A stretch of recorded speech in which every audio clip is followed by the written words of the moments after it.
here with Designspeaking during Milan Design Week. We are at the booth at Porro. I'm here with Piero Lissoni. Piero, how are you doing?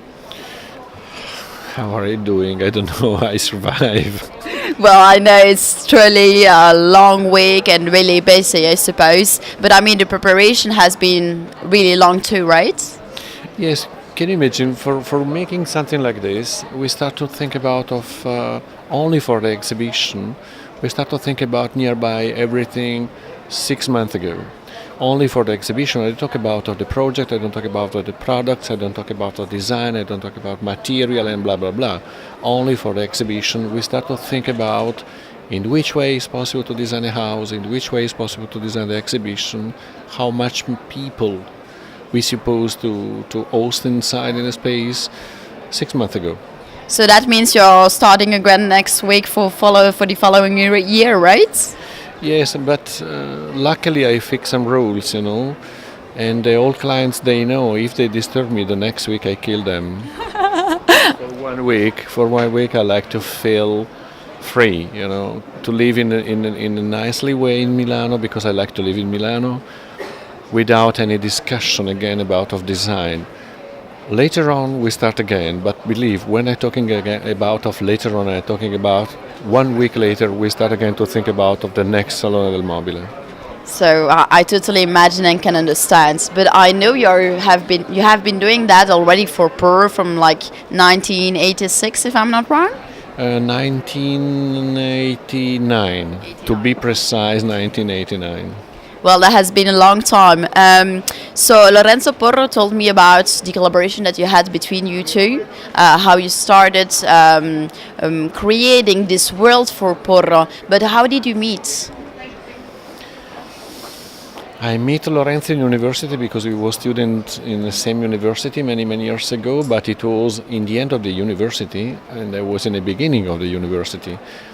And after that, when I finished the university and I started to be architect, he asked me to start to work for him, for the company, for the Porro company, and I did.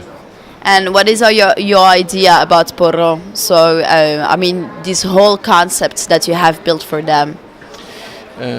When I started to work for them, and believe I started to work for them in 1980 something. I discover this strange melange and this strange mix-match categories.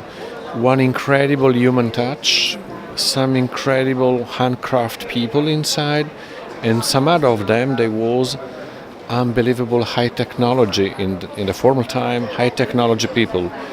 I discovered this kind of combination, two different souls, one technological, another one with a human touch.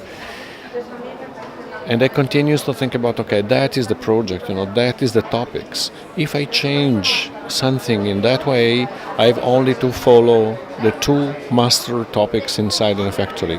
That's it. I only follow the natural slope.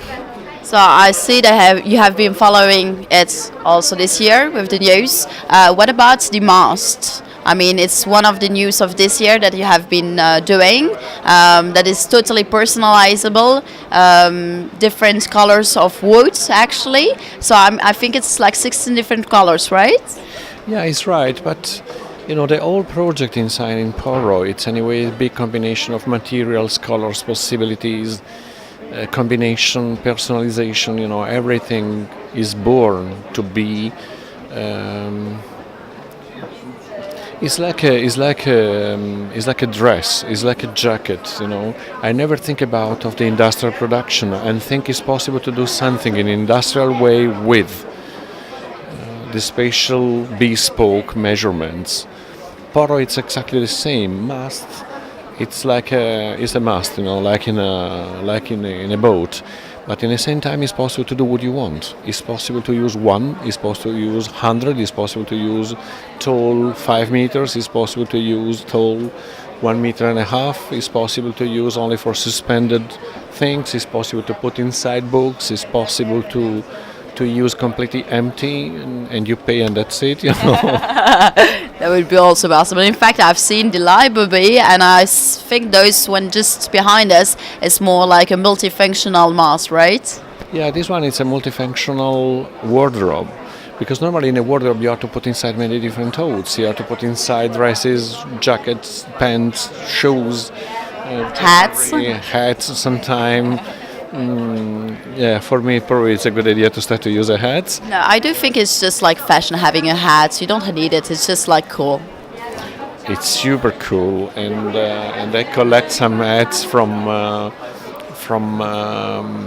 Borsalino, the Italian. They're amazing. Yes, and the classical hats from Colombia.